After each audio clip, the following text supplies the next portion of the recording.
Welcome back to another episode of the Chats with Clark podcast. I'm your host, Joe Clark, and here at Chats with Clark, we don't do poppy intros.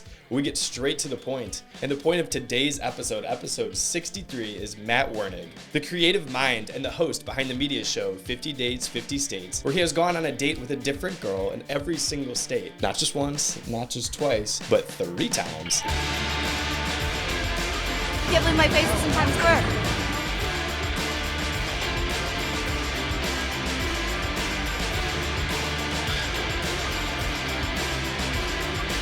Picture this. A man travels to all 50 states and goes on a date with a different girl in each state. That's right, 50 different women from 50 different area codes across the nation.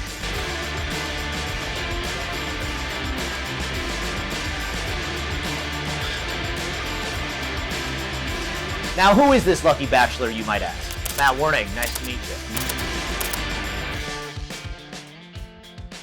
With over 900,000 followers on social media, he recently amassed over 220 million views across platforms on his most recent season. The man who has been penned the TikTok Bachelor, Matthew Wurnig. Thank you for being here. Oh, thanks for having me, dude. Absolutely. It's good to see you. It's good to see you too. Yeah, that was a great intro. Thank you. I'm blushing. See, that's how we like to do it here at Chats with Clark. That was good. Matt, my first question to you is, what is the best thing that there is to know about you?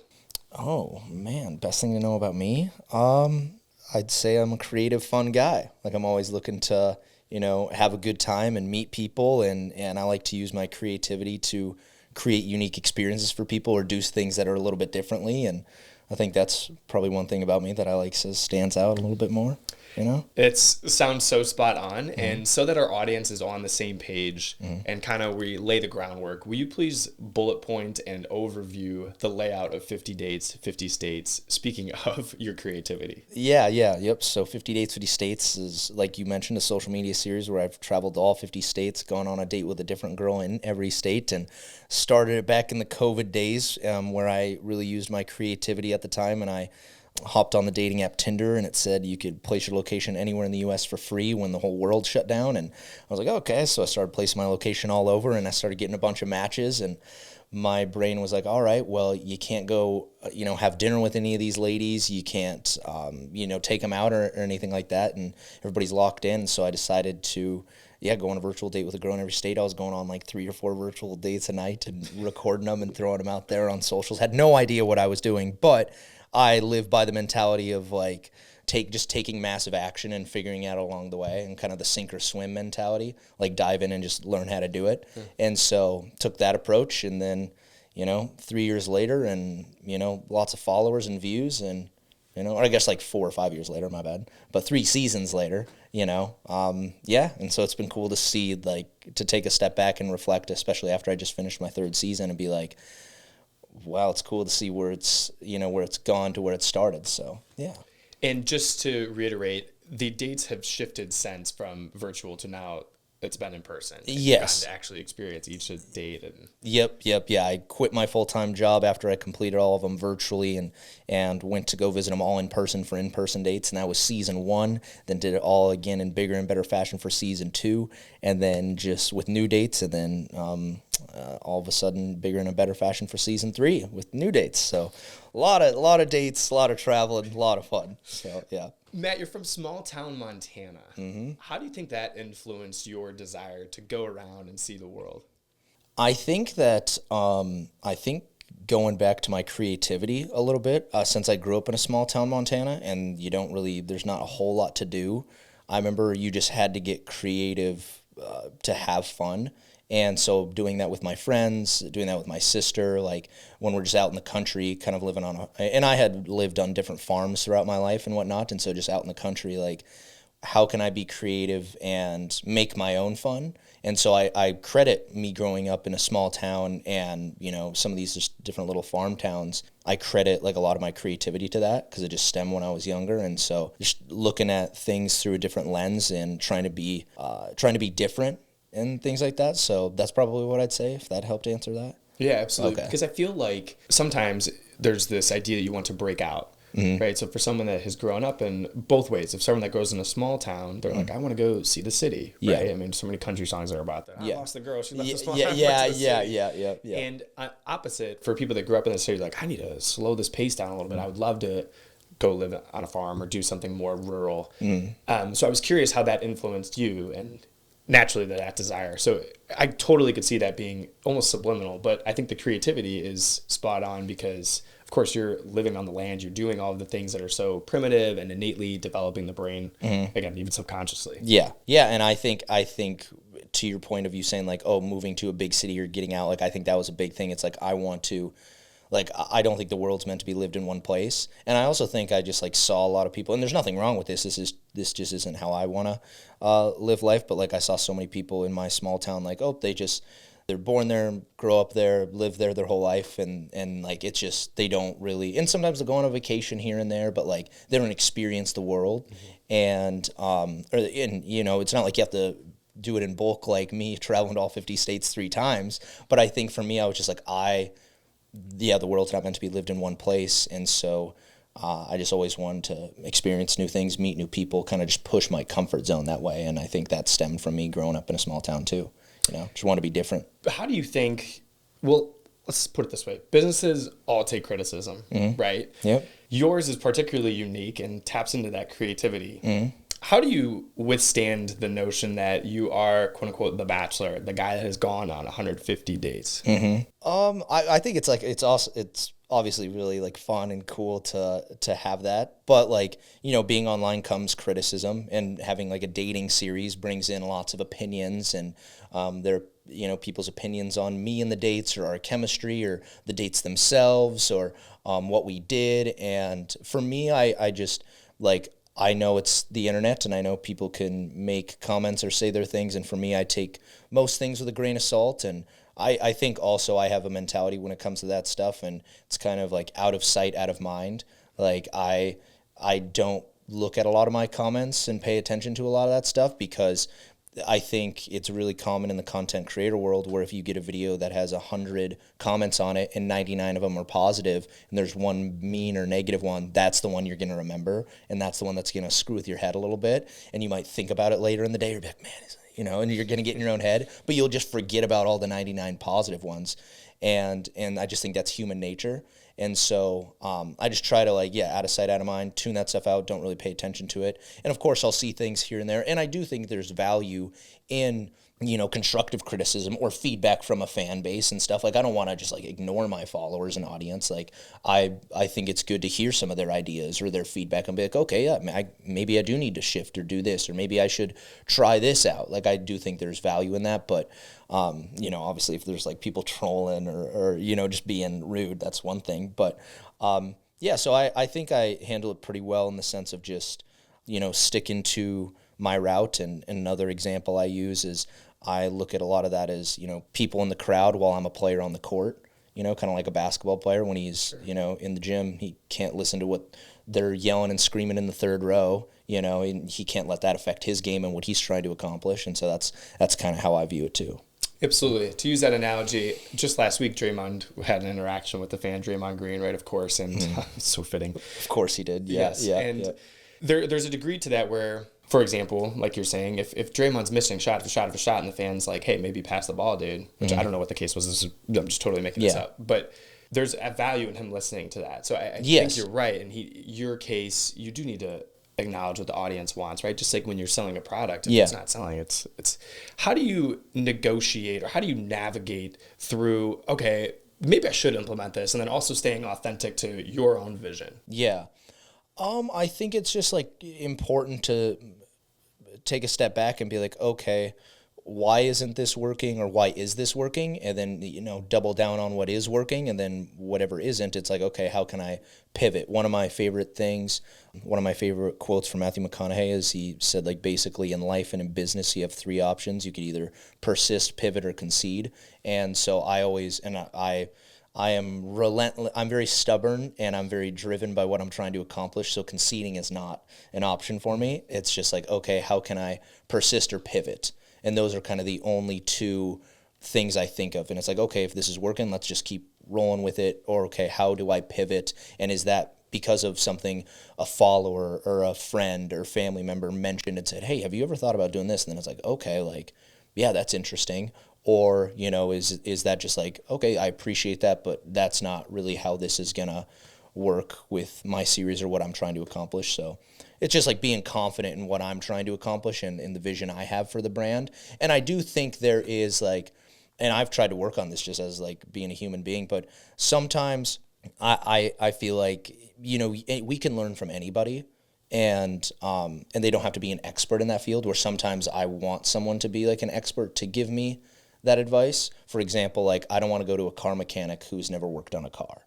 You know, like I want some, and like if I've never made $1 million in business and I was trying to tell you how to make $1 million in business, you'd be like, why am I listening to you? Like, where's the credibility? Sure. So sometimes I've tried to get better about that. It's just like, you know, people don't have to be credible with dating 1 million people or running a reality show or being on social media to give me solid advice. It's just like, maybe I should listen to that more, or maybe I should, you know, yeah. And so that's just like been an interesting thing to kind of take a step back from and listen. But yeah. Part of that process, and really tying in with your own confidence, how do you address women that are maybe struggling with this, again, notion that A, there was a date before them, and B, there was going to be a date after them, and it's happened ample times prior to that? Yeah. I think like they know what they're signing up for, which is the nice thing. And so they're just like hopping into this series, and they're just looking to like have a good time and be part of a fun experience, and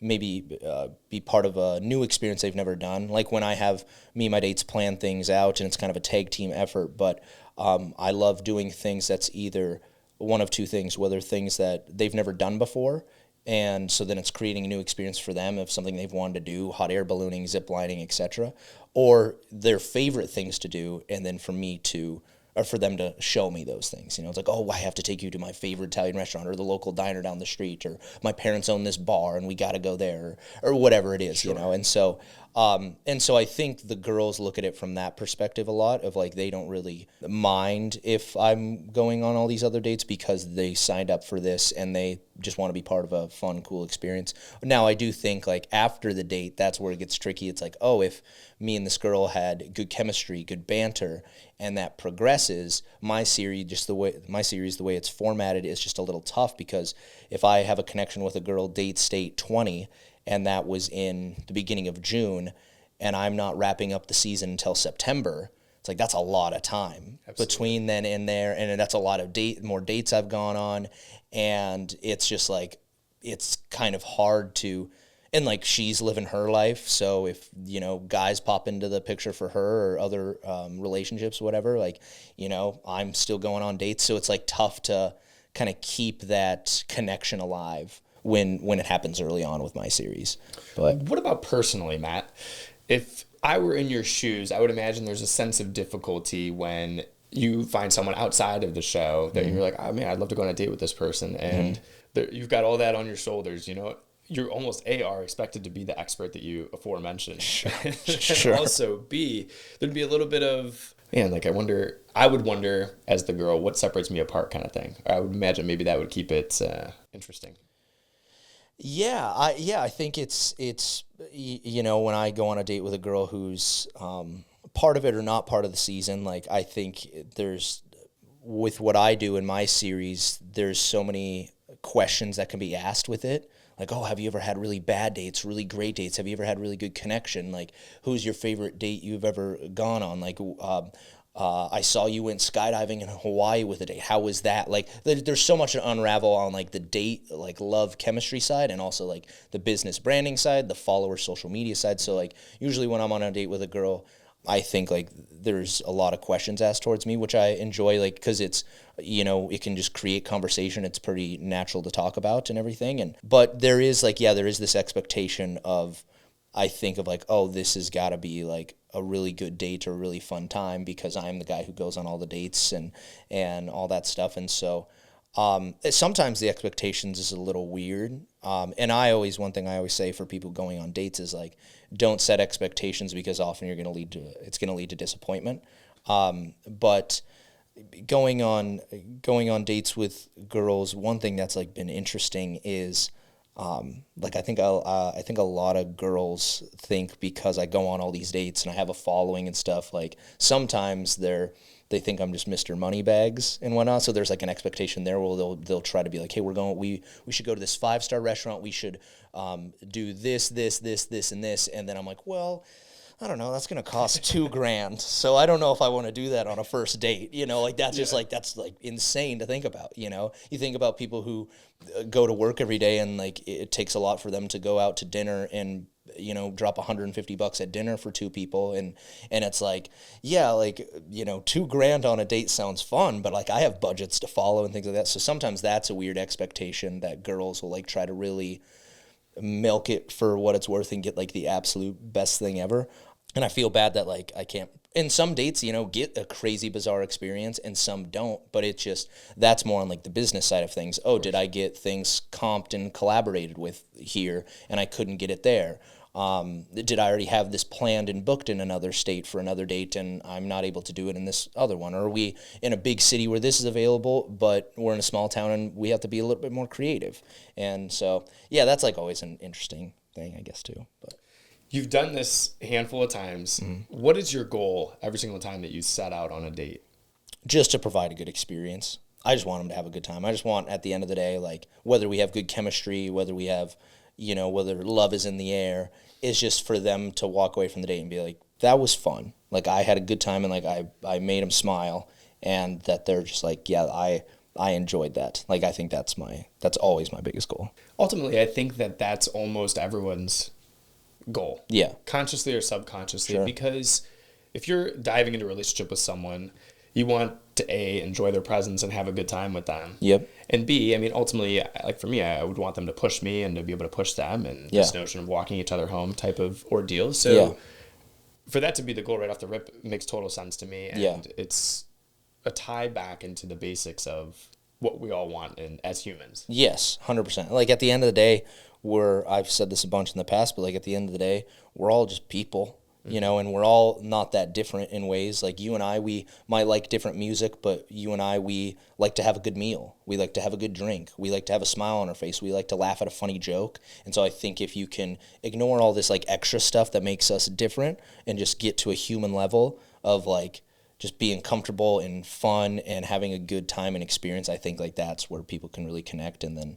obviously all the other stuff is kind of fluff and whatnot. But. Yeah, and that's a great point because you almost take the seriousness out of it. Like, yes, you're doing it for, there's part of it's a production. Of course, all that's true. But if you nixay all that and take all that out of it, like we're just here to hang out and have a good time. Yeah. You can kind of really, I don't want to say downplay it, but make it so that it's, again, that fun, easygoing environment. Yes, yeah. And I think like one of my favorite compliments I ever have gotten from some dates is like when, especially with this season, more so this season, with how it was formatted and everything, but it just like, it didn't even feel like I was on like a show. It just felt like really natural. And of course I'm like filming things, but I'm just filming stuff on my phone, like 0.5 and just whipping things out. And I'm not filming everything, and it's just like certain moments, but it just is way more casual. And I think that relaxes the girl. And so that's like a cool thing that's happened, where I feel like, it's just a relaxing setting. Yeah. Over the last 5 years, I would imagine that the dating scene has shifted pretty substantially, call it 5 years. What are some of the trends that you're noticing now that are relevant in people's desires, what they're looking for, and maybe their interests? You could even compare it to then if you would prefer. Whatever's... Yeah, one thing I've noticed, like in bulk, which is just really interesting, is I feel like I have noticed since I first started doing this when I was hitting the road to do it for season 1 in 2021, till now, me just wrapping up my last season a couple months ago in 2025, I feel like one big overarching difference I've noticed with women is like this... how do I say this in the right way? This like animosity towards men a little bit. Like I feel like there's like this stronger wall with girls now than when I was first going on dates, where I feel like it was so much more like their guard wasn't up as much. Maybe that's like the way to put it. And I feel like now like guys across the nation have, been weirdos or creeps or burned bridges, and then to some of these dates or girls, and then they're just like, screw guys, we don't want to deal with this, like, and so they have kind of this barrier up. And so that's like been an interesting thing to see it like get more tense, I feel like, in, throughout the dating. I think that's par for where things are societally in general. I feel like people are quick to write everything off. Yeah. So as opposed to, you had the bad apple right off the whole bunch type of ordeal. It seems like that it's almost an extreme approach. And I think that's what's prevalent right now. So that I feel like that's probably consistent across the board. Yeah. I think people will be, a little bit more extreme, or just like put a blanket statement on people. It's like, oh, just because you had one bad date doesn't mean like all girls or guys are bad people. It's just like, no, that's just not the person for you or whatever and stuff. But like, I think we're quick to just be like, what am I going to do? Or type thing. And so, yeah, it's been interesting to see. Weaving your way through that, Matt, because you've dabbled through it all, what are some of the biggest lessons that you've learned? Or maybe what is the biggest lesson that you've learned? I'd probably say, are you saying like in the dating space or just in general? Both. Either way. Okay. Yeah, I'm curious, like, you've done it 3 times, and you've seen the world.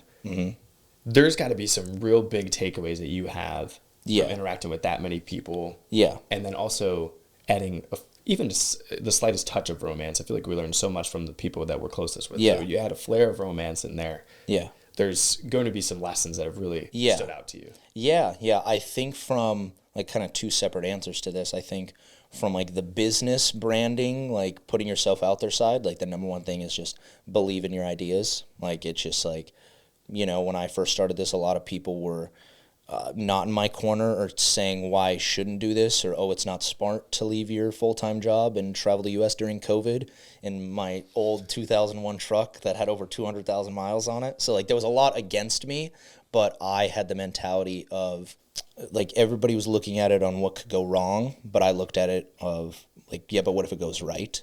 And I just believed in that so much, and I really just leaned into my brand and my ideas and my creativity, and I just, so I think it sucks when someone comes up with an idea and they build it up in their head and they really believe in it and they think it's cool, and then they have the courage to go and tell their best friend, their sibling, their parents, their roommates, whoever, and then those people are like, what are you talking about? Like, that's, and then they're crushed and they're devastated and they're like, oh, yeah, you're right, maybe it was dumb. And that's so heartbreaking for me to see when that happens. Like, it's like the quote, the best way to kill a big dream is you tell it to a small-minded person. It's like kind of that mentality thing. And so I'm like a very, very optimistic, positive person. And so like you could come to me right now. I know you play basketball. You could say, man, I like in the next 2 to 3 years, like I really want to try to make it in the NBA. And I wouldn't bat an eye about like you doing that. I'd be like, that's sick. Like, do you have like a coach or a trainer, or are you gonna like die? Like, what's your plan? Like, I'd be fired up about it. I wouldn't be like, yeah, good luck, dude. Yeah. Like, I wouldn't look at it in like a pessimistic approach. And so like that is kind of a long-winded answer on the business, like life, putting yourself out there side of things, taking chances and believing in yourself. On like the, a big takeaway from like the dating and, relationship side of things is, I think a couple things is that I've touched on already or mentioned already is, one, not setting expectations, because often that could lead to disappointment. And so I think like, just going in with like an easy mindset of like, oh, like I hope we have a good time. And like I've learned my lesson from doing that, like from setting expectations going into something or building something up in my head and then it doesn't match. And I'm like, dang, that really sucks. And so, I think that's a big one. And then just going back to what we were talking about with people, like we're all human. Like, at the end of the day, we just want to smile and have a good time and be comfortable. And yeah, so I think like those are the big takeaways that I always try to go into with dates and relationships. And going back to, at the end of the day, I just want the girl I go on a date with to smile at the end and me provide a good experience. And if I don't do that, or if she didn't have a good time, or there was friction or anything, like I feel like the worst person in the world, because I'm just like, I've gone on with all the seasons and the side quests and all my stuff. I've gone on well over 200 dates, and it's not like all 200 of them were just rainbows and sunshine. And so there's like a handful in there, or a couple in there where it's just like, dang, did I do a good enough job of like providing a good enough of an experience with my content, with my personality, with my demeanor, like all that stuff. And so, yeah. Those are really powerful lessons that you've had from going on all those dates and traveling around. You noted that this will be your last season, though, Matt. So as you wrap up season 3, what is the end game for you? What do you envision for 50 Dates, 50 States and yourself? Yeah, the biggest goal for me has always been for 50 Dates, 50 States to become a show on, a Netflix or a Hulu or HBO, just like its own, streaming service and own show. I just think that's a really cool thing for how it started, like me in my little apartment in North Dakota going on virtual dates, and then all of a sudden it's on Netflix. Like, I think that's a really cool origin story, and I think that people, if they became a fan of the show and they were watching it on a Netflix, and they were like, oh, like, how'd this start? And they like went back and read about how it did start in me and my little apartment in North Dakota. I think like that could inspire other people to believe in their ideas and start, whatever their business, or start a brand or start a social media or whatever it is, but it would just like be an inspiring story. Like, oh, if he did it, why can't I do it? Type thing. And so I think like that's just been a good underlying goal for me the whole time, just of, having it on a show to inspire people to believe in their ideas and take chances. And how cool would that be to even have almost like an interlude episode where you would have you talking about the history of it? Yeah. I feel like that kind of thing is great, and people love buying into stories of, I don't want to say normal people, but people that are not already at stardom. Yes. They know, like, oh, man, that's really great. Everyone loves hearing the come-up story. Yeah, of course. Like, everybody loves kind of the underdog or that stuff. And I think, like, with 50 Dates, 50 States, this is, like, one thing I'm so passionate about my brand and show is, like, it's such a small world. And with 50 Dates, 50 States, like, it can connect so many people because you can tune in and you could see, oh, this guy went on a date in Cleveland, Ohio. Where'd he go? And you could be like, oh, he went to this place and I really like that place. Or, oh, I've ate there before. Or, oh, like whatever it is. And so like it can, be super relatable to people. And I always want it to stay that way because I think where some of these other reality shows, the mistake they make is they get a little too out of touch. And, a lot of my dates that I've gone on, they've said, oh, my friends have told me I should apply for The Bachelor. But then they'll go, oh, but I would never get on that show. And there's like this separation where it feels like to be on a Bachelor, a Love Island, whatever these other shows are, it's like you have to be like a supermodel or have a lot of followers. Like there's this separation that's not relatable to most people in the U.S. So it's like, oh, with this show, it's like I could go on a girl who's a bartender just down the road. Or like it's just like just normal everyday people, There's so much value in that because that lack of authenticity almost, or that lack of total perfectionism that the shows use make it so that it's just reality TV. To you take out that and make it so that, oh, this is commonplace almost. Or like this is the only difference between what you're doing and what the same person down the road that's going on a date that night is that you're recording it and putting it out. Yes. That's it. Yeah, exactly. And that's cool. Yeah. But I think a big thing is sticking to the root of being different too. Like it probably is my favorite quote of all time is, we try so hard to fit in, yet we idolize the ones who stand out. And I think like doing things differently is so important, and looking at the world through a different lens and not just trying to like fit into what everybody else is doing and the trends and all that. It's like, okay, how can we be different than that and be a pioneer in this realm? Because I think that's really important. I think that is how like a lot of people make it big or get to that next level, is that they took a chance when nobody was doing something, and then all of a sudden when they make it, there's a lot of copycats, or a lot of people try to replicate what they set out to do on a path that wasn't paved for them. And so that's a huge thing. I think a perfect example of that is like the Savannah Bananas. Like the Savannah Bananas, baseball has been done the same for years and years and years and years, and they came along and they're just selling out stadiums of hundreds of thousands of people. And because they just changed the game. They just like did something different, and we're getting tons of flack for it, for like making up new rules and dancing and all this stuff. And it's not for everybody, but it's super popular still. Absolutely. And it's just like they looked at that world in a different lens. And of course there's people that probably inspired them along the way, like Disney and the Globetrotters and things like that, but they still just had the faith to take that jump and believe in what they could build out of it. And I think it just is a testament to looking at the world in that way. Absolutely. Isn't it ironic how regular baseball is also not for everybody? Yeah, exactly. So it cracks me up when people, to your point, kind of shoot down a new idea. Yeah. Especially when it's gaining steam. It's like you're allowed to not like it, but to question it, I think is almost naive. It's doing quite well. I mean, to get a ticket, it's a lot harder to get a ticket to a Savannah Bananas game than it is to pick your MLB stadium. Yeah, 100%. That's what. Yeah, exactly. And I think there's like a thing to that about being new, kind of like the new kid on the block. It's like, when something's new, it's like, I want to buy that, or I want to hop on the bandwagon, or I want to experience it first, or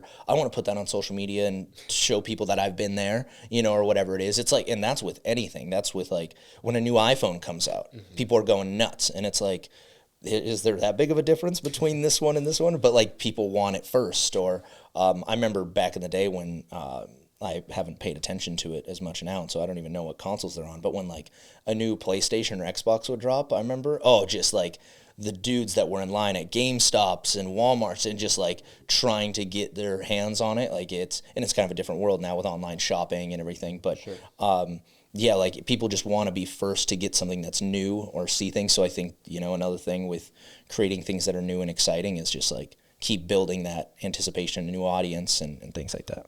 In that vein, Matt, you talk about standing out. Why just fit in when you could stand out sort of notion. Most people are probably nervous for a date, to go on a date. Sure. But I think almost the opposite for you. It seems like, and especially now that you've done it so many times, I would imagine there's a level of comfortability. But why is it almost easy for you? I just love people, man. Like I just love talking to people. And so whether it's a guy or a girl or parent or sibling or I just love talking to people, and I love making friends, and I love hearing about, people's life and interests and swapping stories. And like, I think it's just fun to connect to different people and learn about them. And you just like, I think it's, I don't know, you just never know what, like where it could lead. It's just, you could go on a date with someone, and then, years later they're working at a company, and you applied to have an internship there, and it's like, and you guys had such a great time years ago, like maybe she'll vouch for you, or something. And like, you just never know. And I never go on a date like hoping there's like a connection there, like, oh, maybe they could help me advance myself in a career. No, it's never like that. But like, you just never know if you go on a date and have a good time with someone, where it could lead, whether that's like professionally, personally, whatever it is. And I think, for me, I'm just so comfortable doing it because I just love people. Have you always been that way, or was it developed over time? I've always been the way of like loving people. And I think it's because both my parents are like very social. And I think just like picking up from them, like talking to people a bunch and making conversations when, my dad and I stop at the gas station and he's talking with the clerk, or the cashier. Like he just like is having a conversation. I remember when I was little, my dad was on the home phone, and I asked my mom, I'm like, who is dad on the home phone with? He's been on the phone for like 2 hours. And she's like, a telemarketer. And I was like, what's he doing? And she's like, they're just talking about life. And so like a telemarketer had called the house, and my dad just chatted his ear off with him for like 2 hours about life, not anything they were selling. That telemarketer got fired, but that's incredible. Probably, yeah. And so, I think like the social aspect, I've been like that because I've picked it up from them and everything. But I think also just like, I've worked in a million different customer service jobs. Like my first job was working at McDonald's, and I worked at a pawn shop, and I was a Pizza Hut delivery driver, and I've worked as a busboy and a server. And so, like I've always been like around people and doing kind of this customer service, having this customer service mentality to an extent of like treating people right, or a customer who comes in, or taking someone's order, or if there's an issue at hand, like let's take a deep breath and let's see how we can resolve this and fix this. So I think a lot of it stems from that on how I've always been it. But then, and so I just love being around people, and I think it's great. I can't imagine it being any other way. Yeah. When you look at some of the inspirations in your life, you mentioned your parents and the roles that they play. It's an excellent story about your father with the telemarketer. Oh, yeah. Hysterical. Thanks. Who are some of the other influences that stand out to you, and what is it about them that you hope to emulate? And does it, even people you don't know, I know you mentioned McConaughey earlier, for example. Yeah. Maybe someone like that, or people in your own life? Yeah, no, that's a great question. I think there's a handful of people that like inspire me or I look up to or kind of mentors in different ways, I think like I mentioned earlier, like Robin Williams, R.I.P. You know, I thought he was the perfect example of like how to make people smile and laugh in a goofy, jokey way or like a push in the envelope way, and he just did it he just had the best timing, and he was so tasteful with all of it. Like everybody loved Rob Williams. Like nobody was just like, he wasn't controversial. Like everybody loved him, and he had just like a good energy, kind of this golden retriever energy to him, and I loved that, and I really think like that's someone I look up to in that way. But then there's also people like more personally in my life of like my old boss John Bollinger, who who is the owner of the Bismarck Larks baseball team in Bismarck, North Dakota. Like I learned a lot from him. I learned a lot like being a college kid, like getting there and it just like kind of soaking in everything he had to offer, and like with business and branding and being creative and sponsorships, and I just absorbed a lot of it like a sponge. And so he's like just a very smart guy, and so like his mentorship a little bit, like that's been cool to learn a lot from. You know, my sister as well, she just like she's so creative, and she puts herself out there a lot, and so just like, and her and I are so close, so like the bond that we have, they're just like more on like a personal side. It's always nice to have her, you know, by my side when it comes to her supporting me and stuff. So it's like a built-in best friend. So yes, 100%. It's a perfect way to put it. Yeah. Similarly, you've gotten to work with a lot of rockin' brands, businesses, companies throughout your collaborative efforts. Yeah. Most recently, I mean, the Pats, the New England Patriots, it's incredible. You've worked with the Chiefs. The list goes on and on. Matt, who has been your favorite to collaborate with and why? That's a good question. That's a really good question.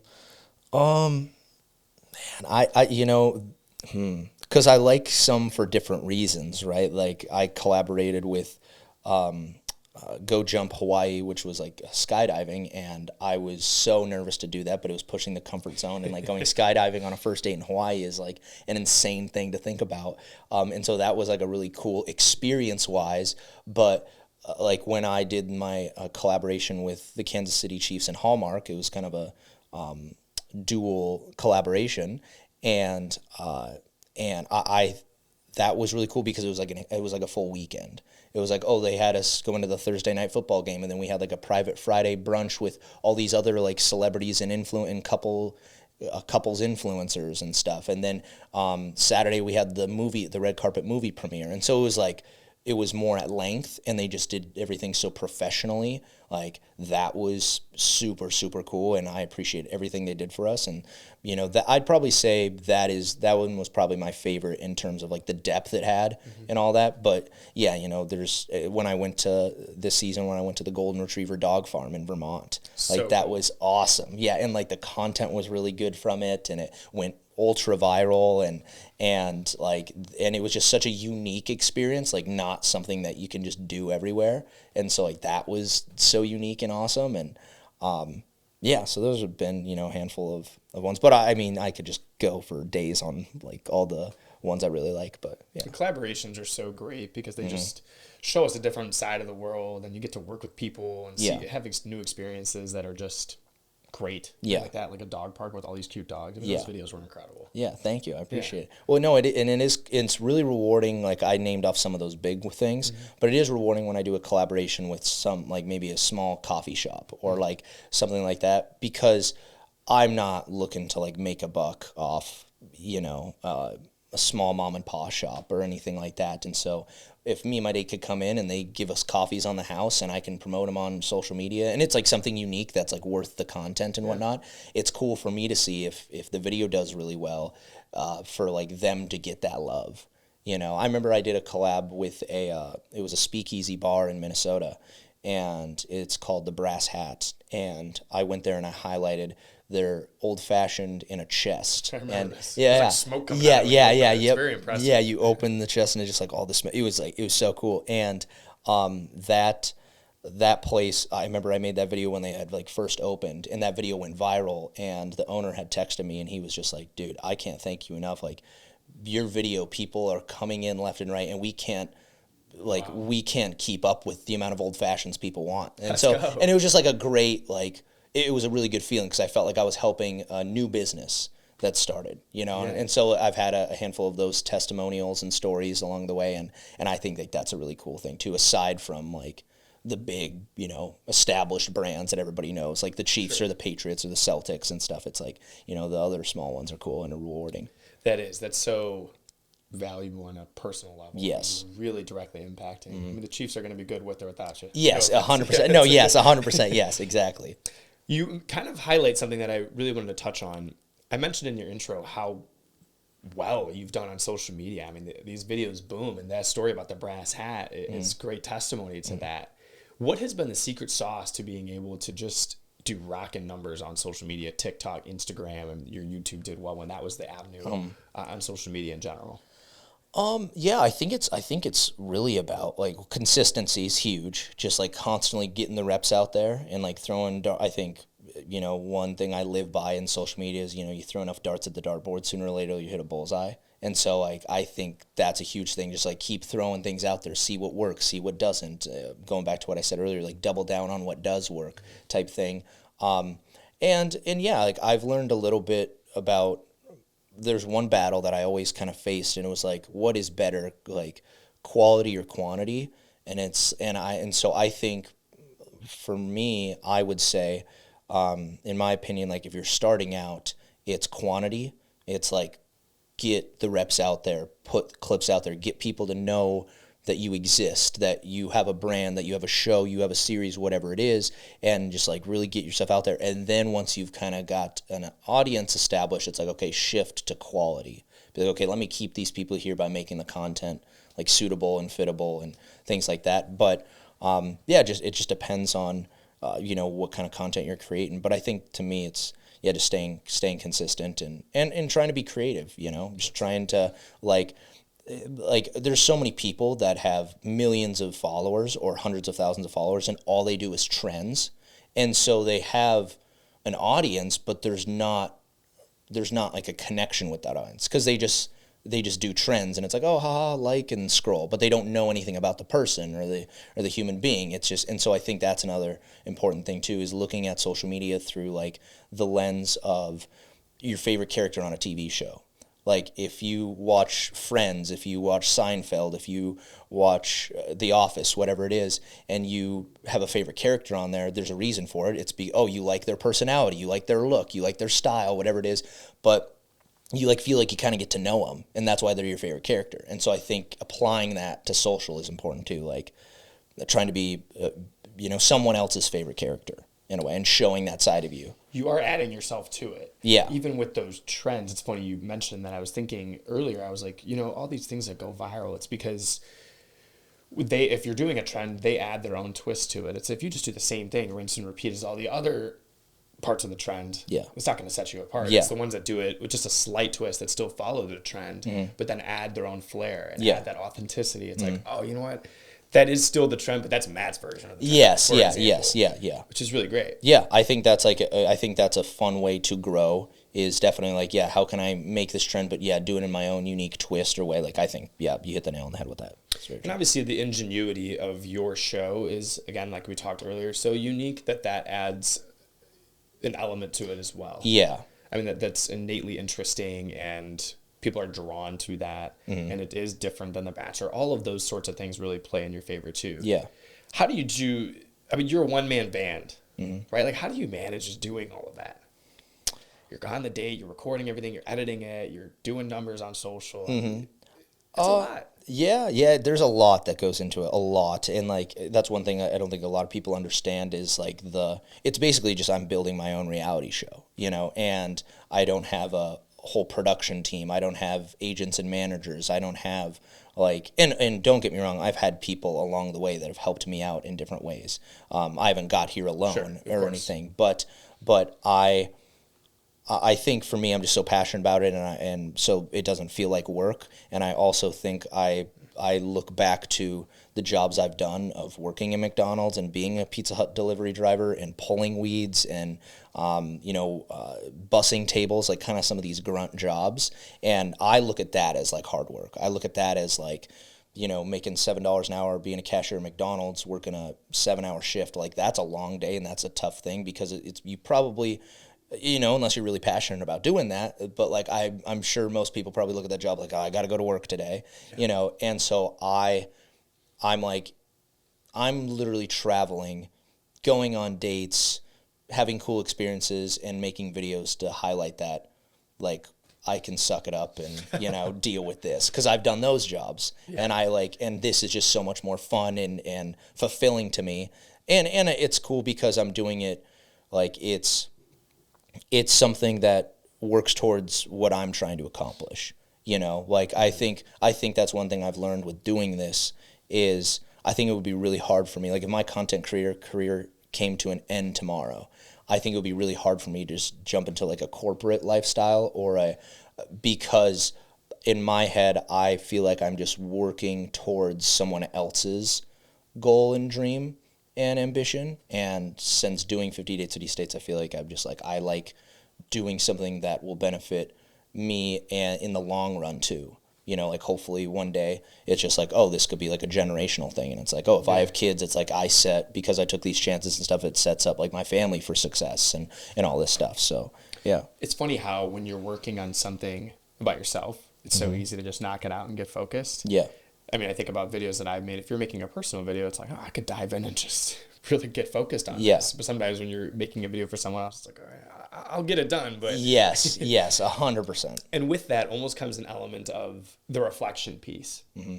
So for you, I would imagine that when you're making all this content after the date, it's kind of like, oh yeah, you're like revisiting it in a way. Yes. There's a certain sense of joy, or I would hope joy. Yeah, hopefully, yeah, fingers crossed, yeah. When you're revisiting these moments and then putting them into a video format. Mm-hmm. Yeah, there definitely is. And I've even shifted my mindset on dates before, because sometimes after I go on the date, I'm like, man, like that was okay. Like that was not the best one, or maybe it was kind of lackluster or dull. And then when I start editing the videos, I'm like, oh, like that was a cute moment with us, or oh, that was kind of fun. Like sometimes my mentality will change watching it back or editing it, like seeing us smile or seeing us be flirty or making her laugh or something. It's like, oh, like this is cute. And then it kind of, you're almost like watching yourself in from a third point of view, and watching it back. And so, yeah, it's definitely cool. And again, rewarding. And I think it's fun. I think that's also a fun thing for my dates to experience, and being part of it is like seeing it unfold and them getting to share it with their friends and family or roommates and being like, oh yeah, our video's out, look what we did. Like it's not normal for them. So cool. And so I think like that's fun for me to provide that as well. I would imagine that another part of the rewarding aspects of the journey is that you've gotten to see the world in different parts too, right? Like it's not just the big cities in all of these states. What is it about traveling, or let's go this way with it. Where would you recommend people check out, or what have been some of your favorite spots that maybe are atypical? I think it's easy, for example, it's easy for people to say, I love LA. Yeah. I love New York City. Yeah. Okay. Yeah. Cool. Got it. But yeah. What are some of the hidden gems? I think like 2 states that are really slept on are South Dakota and New Hampshire. I think like those states are just, and I mean that maybe comes with my lifestyle a little bit, growing up in the Midwest and Mountain West states, but like South Dakota on the west side of the state, you get like the Black Hills and Sturgis and Deadwood and Rapid City, and it's just like really pretty over there, and there's just like little unique things, like I mean Mount Rushmore and Deadwood, which is just kind of this little town, this little mini Nashville that sits in the mining town up there, and there's bars and casinos and just kind of this cowboy culture, which is fun. But it's, those are things you don't really hear about. Like you hear about Nashville, you hear about Miami, stuff like that. And so I think South Dakota in those ways, and then New Hampshire, I just think is like, I'd never hear anybody talk about New Hampshire like at all, unless they just loop it into like New England. Totally. But it's the White Mountains are gorgeous. It's just quiet. Like I feel like if you didn't hear from me for a year and you'd be like, Matt just went off the grid, where did he go? I'd be like in a cabin in New Hampshire. Send the recon mission yeah. I'd be like, I'm just like chilling for a second, like, went to New Hampshire. But I just think it's like, it's quiet, it's peaceful, and just a little different. And so those are some states and areas I'd say. Yeah, South Dakota, New Hampshire for a Yep. little bit of a slower pace. Yeah. What about on the flip side of it? What are some of the maybe even more known ones that you like? And Yeah. why? I really like the triangle of cities of Arizona, LA, and Vegas. I do like those. I would never want to live in LA or Vegas, but like I really like Arizona, and I could see myself there someday. And I think it'd be fun to just like be in that little triangle of cities to hop back and forth because they're just so entertaining, and I love to be entertained wherever I'm at. And so and the weather's good and everything, and so I think like those are cities I really like. I really like. Kind of just opposite end of the U.S. from that, like Savannah, Georgia, and Hilton Head Island, South Carolina, and Charleston, South Carolina. Like that's just kind of those areas have really good vibes, and it's just like kind of historic in ways, and it's pretty, and it's just unique in a different way. Absolutely. And so I'd probably say things to that nature. I'd say with that East Coast area is a little wild. It's like quaint, yes, but almost beachy. It's yes, a unique cross. yeah. It's just kind of these coastal vibes, but quaint, quiet, like good aesthetic, like especially when you get into like Charleston and Savannah and whatnot. But yeah, I like those areas too and everything. Matt, we have a closing litany here at Chats with Clark. Okay. And I'd love to fire off the first question to you. Okay. My contention is that people who live with gratitude on their minds or live gratefully have better lives than those who do not. What role does gratitude play in your life? That's a good question. That's a really good question. I think gratitude is like a really, really important thing for me, with me personally and how people reciprocate it towards me. I think that I'm very grateful for the little things. Like I'm very appreciative of just, like I don't take a lot of things for granted. I'm very appreciative of just the smallest thing of, me and you went and grabbed coffee before we sat down, and I'm just like, this is cool. Like, to grab coffee at a spot I've never been, and like I just really appreciate all the little things in life that has to offer, and I'm very grateful for those moments. And I think that's why I really like people as well, is just like having a conversation and meeting someone new. I'm very grateful for those moments and time I've spent with people, and so that's huge for me. It's also huge, like I said, if it, being reciprocated. Like I'm big on when I'm big on when I go on a date for someone to say like, oh, thank you, I had a good time. Like for me, it's like a common courtesy thing. And I think that's just like, if I can provide a really cool experience, like I want them to be grateful for it. And so, it plays a huge role when it comes to me personally, and just something I really want in like a person that I meet and all that stuff. And so, yeah.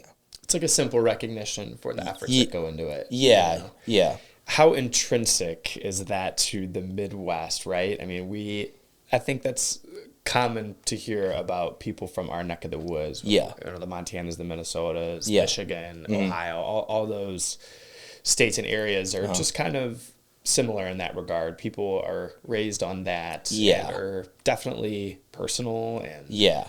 That's I love that part of our area's culture. Yes. We're appreciative of some of the simple things and friendly. Yes. Well, dude. It's like I'm so glad I grew up in like the towns and areas I did, because it's just so normal to like talk to strangers or befriend someone or whatever it is. Like I was just out in Boston and visiting one of my dates, and like it's definitely just a completely different culture.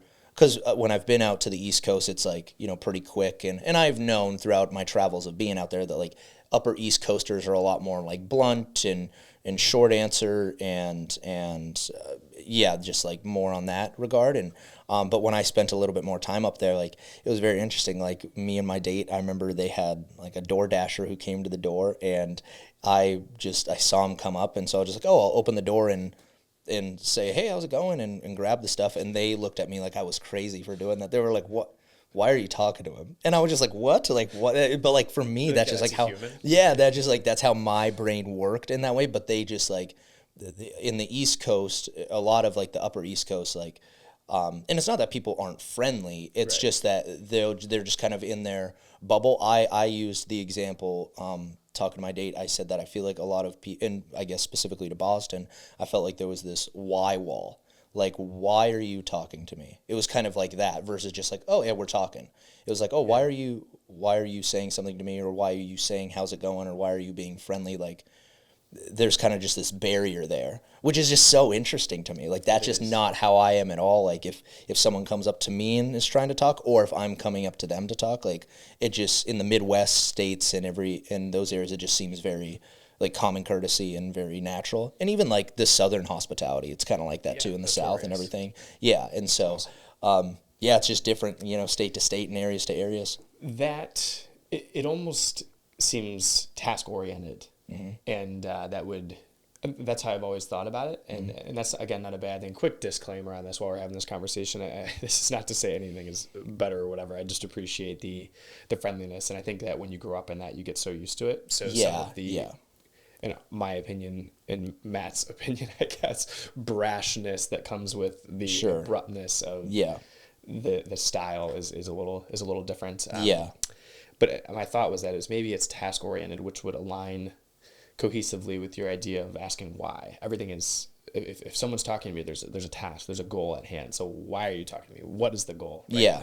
As with anything, let the DoorDasher do his thing. It's a task. Everything's task oriented. Yeah, that's a good point. They gave me an example when I was out there, and they said that, I hope I'm not butchering it, but they said something like, if the difference between someone in like New York and LA is if someone in LA breaks down in the car, someone might pull over and be like, oh, like, dang, that sucks, or oh, like, maybe you need to call someone for help, or hey, I can help, like, maybe call someone or whatever, and just like more of that vibe. And then where New York or Boston, it would be like they pulled over and it's like, hey, let's get this fixed, like, you're an idiot because you popped your tire or whatever. It's like, get going, but it's just like more blunt. Like, they'll help, they won't avoid the help. It's just like they'll help. It's just like it's just more of this, like, kind of task oriented. Let's get this done now. Let's go. Let's move. And that's how the East Coast is. Like, they are way more go, go, go. Where I guess I'm not looping in Midwest and South with this. I'm just more coastal. But like the West Coast is a lot more just like, oh, hey, it's all right. Just chill, hang out. Take your time. Like, yeah, we'll get it done. We'll figure it out. Where East Coast is like, let's move. Let's go. And so just different. And then, Midwest and Southern, I don't know, it's kind of like a mixture of both, to an extreme. And so, it's interesting, the different dynamics of people and personalities and character and everything. That's what I love about people. Yeah. Similarly, what are some of the regrets that you have, or do you have any regrets, and what have you learned from them? Yeah, I'd be a liar if I didn't say if I didn't have regrets. I can't imagine having gone on all these dates that you didn't have any regrets, but not for going on the dates, but for some of the lessons that you've learned and the ways you've handled things, I would imagine. Yeah, it's just natural. Yeah, I'd say that there's been times where I wish I didn't get where I just like I took a step back and I had more of like that customer service approach of like, let me be patient or whatever with this and have more of a not maybe be so sensitive in like certain things, or like, a prime example is, sometimes I've gone on dates and I'm like so passionate about 50 dates, 50 states and my brand and everything, where some dates have been like really dismissive and that just like turns me off to them. And sometimes I should maybe be less sensitive in that way and be like, oh, they just don't understand what I'm doing, or they just like, and it's one thing to be like dismissive versus like being a hater, or whatever. But so there's times where there's like conversations and situations on dates and with people that I wish I handled better from, just like whether it's been like arguing on a date or like someone being sensitive, or like there's like little moments like that, and then there's been sometimes it's hard for me to say regret because regret sounds so heavy. Like there's things that, 50 Dates, 50 States hasn't just been smooth sailing, the whole way. And it's gone through its ups and downs and highs and lows. And, but I know that the lows it has gone through, like, helped me build it to what it is. And so I learned from those things. And so it's hard for me to say like, oh, I wish I'd never went through those things. But, sometimes it was just pure turmoil going through them at moments. And I know I've kind of like been scatterbrained on this answer, but I have regrets in different ways when it comes to the business side, when it comes to the relationship side of things, when it comes to my decision making with some things, and but I've learned a lot about myself through that, and I just like constantly challenge myself to be the best version that I can with who I am and what I do and who I interact with and who I connect with, whether that's been like a date, brands, businesses, sponsors, management, media, like whatever it might be. But one thing I've like really learned, and I remember I learned this in college and like business school, but like 90% of problems I think just come down to communication, like people just not being on the same page, and that's why I'm really big on, hey, let's sit down and have a conversation. Like, let's talk things out, because even if we're not going to agree or we're going to agree to disagree, at least at the end of the day, we're going to both be like, hey, we had closure, or we understand each other's point of views, and it's like, okay, like, cool, I look at that from just customer service kind of business side of things, where sometimes people are just on the wrong page, or they think something or they assume something, and it's like, oh nope, that's not what happened. We need to have a discussion to figure things out.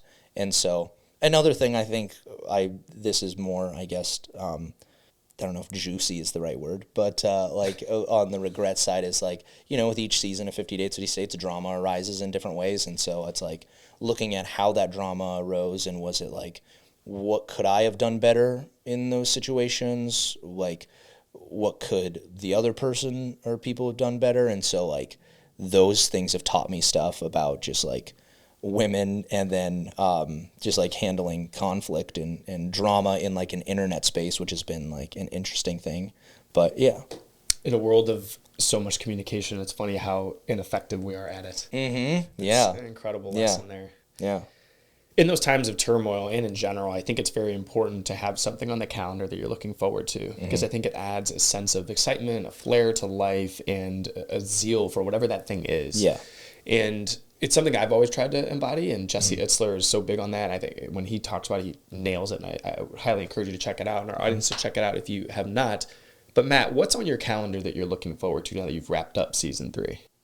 I'd say, I'm currently talking with a studio right now, and so that's just more on like the business side of things, on seeing how that can progress and how 50 Dates 50 States can take that next big leap that I've always wanted, from socials to streaming or TV. And so that's kind of the big thing I'm looking forward to, of just like going through that motion and business side of things, and taking the brand to that next level, and hopefully the stars align where that happens, and we could all turn on the TV one day and see 50 Dates, 50 States on there.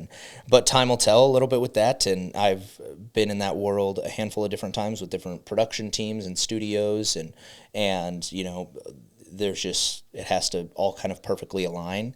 And so hopefully, I'm really hopeful for this one, though, that I'm working on. And yeah, that's probably the biggest thing I'd say. We're pulling for you, Matt. We're pulling for thank you. Thank you. Yeah, absolutely. I need it. Yeah, thank you. I thought Hallmark should pick you up. I was thinking of that when Yeah? we were talking about the Chiefs. Yeah? Hallmark would love that. I mean, I feel like all the people that watch Hallmark would love the joys of Happy Dates. Yeah, you could really take it in a lot of different ways. Like I've been approached by people taking it to like a Discovery Channel side of things, and like the travel channel, where it's more prominent on the travel aspect, type thing. And Interesting. Yeah, and so there's that, but Hallmark, where it's like a little bit more lighthearted and heartwarming and stuff, like that side. And then obviously just like having it on like a mainstream network of like a Fox or ABC or Hulu. In the past, people have talked about it. Oh, like I don't even know if MTV's still around. Is MTV still around? Beats me. Oh. Well, in the past, Versus maybe not. Yeah. But in the past, people brought up like, oh, it being an MTV show, and so it's just like there's so many different ways it could go, with networks and also streaming of like Netflix, Hulu, HBO, whatever it is. But I'm just excited to have those conversations and see where it lands. Absolutely. Yeah. What piece of advice, Matt, would you give to the audience abroad or a specific group? I'm going to sound repetitive and cliche, but just believe in your ideas again, and just never give up. Like if you believe in something, just go for it. Like, you got to ignore what the haters are saying or things like that. Like I'm always inspired by people who have built huge things, and they had humble beginnings, like Jeff Bezos, who had started a bookstore in his mom's garage. And it's just, Amazon is one of the biggest companies in the world. It's just like, that's it. But he had a vision, and he had things, and he couldn't predict how it would get there and all the stuff, of course. But he just he believed in what he was doing. And like people like that, or a Walt Disney, or I think Walt Disney got fired from a couple publications for not being imaginable enough or something, and it's like, that's crazy, It's just like, It's but being like, the guy that fired Walt Disney. yeah, right. But it's like, I think when those moments happen in your life, that can discourage you and make you want to just like concede or wave the white flag and surrender and be like, all right, well, this isn't gonna work, or oh, I'm not good enough to do this, or whatever. Like, I think it's just like, no, like, persevere, have that relentless pursuit to just like keep going and figure it out along the way. And like, if you do that, I think it will work out in the end. And of course, like, you got to be smart enough and self-aware enough to learn when to pivot, or, you can't do something forever if it's not working for you. Like, you got to learn to adapt and change things. But I think another good quote is just, if you give up, then the answer is no. Like, it's not going to go anywhere. And so it's like, why not try?